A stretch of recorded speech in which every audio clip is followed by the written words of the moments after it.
और से music present DJ Rohit Raj खनवा घाट सीतामढ़ी रोड।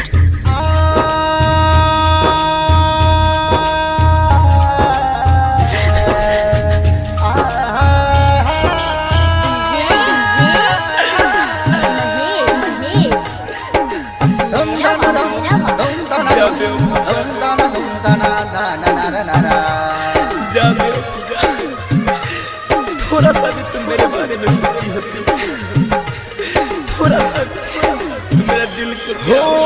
जब जब याद तेरी आए हाय जान, आँखों में आंसू भर जाए। जब जब याद तेरी आए आँखों में आंसू भर जाए।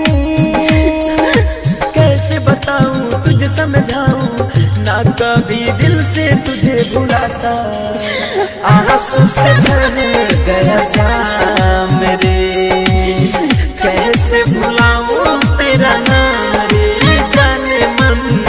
आंसू से भर गया जाम मेरे, कैसे भुलाऊं तेरा नाम रे। जब जब याद तेरी आए जाने मन, आंखों में आंसू भर जाए। मैंने तुम्हें बहुत दुख दिया। I am really sorry. हमारे पास वक्त नहीं है, चलो शादी करते हैं। याददाश्त जाने से पहले प्लीज अब शादी करते हैं, चलो। खुदा ने हमसे एक खता करा दिया, खुदा ने हमसे एक खता करा दिया।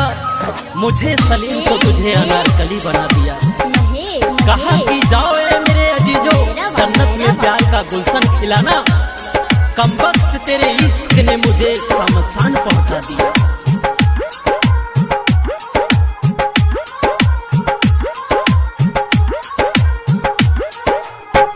कैसे भुलाऊं तेरी अदाएं, सामों सहरे अब तेरी आए।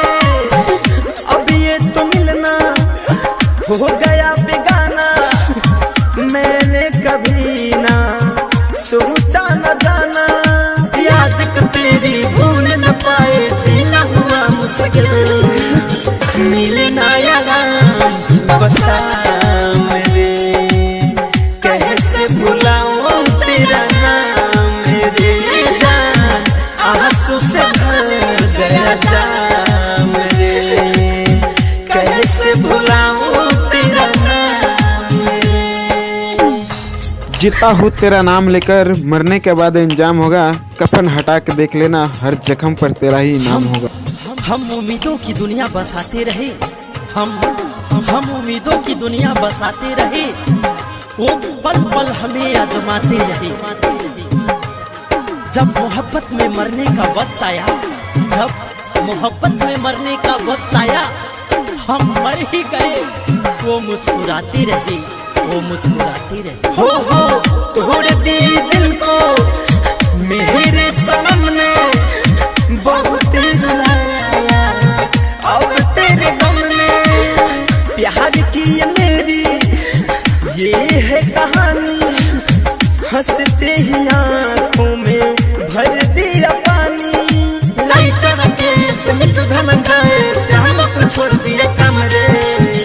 आंसू से भर गया जाम मेरे, कैसे भुलाऊं तेरा नाम रे जान।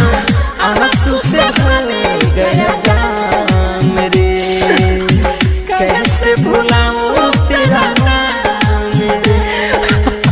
जब जब याद तेरी आए जाने जा, आँखों में आंसू भर जाए। कैसे बताऊं तुझे समझाऊं, ना कभी दिल से तुझे भुलाता। आंसू से भर गया जाम मेरे, कैसे भुलाऊं तेरा नाम रे जाने मन। आंसू से भर गया जाम मेरे, कैसे भुलाऊं तेरा नाम रे। जब जब याद तेरी आए जाने मन, आँखों में आंसू भर जाए। डीजे रोहित हितराज खनवा घाट सीतामढ़ी रोड।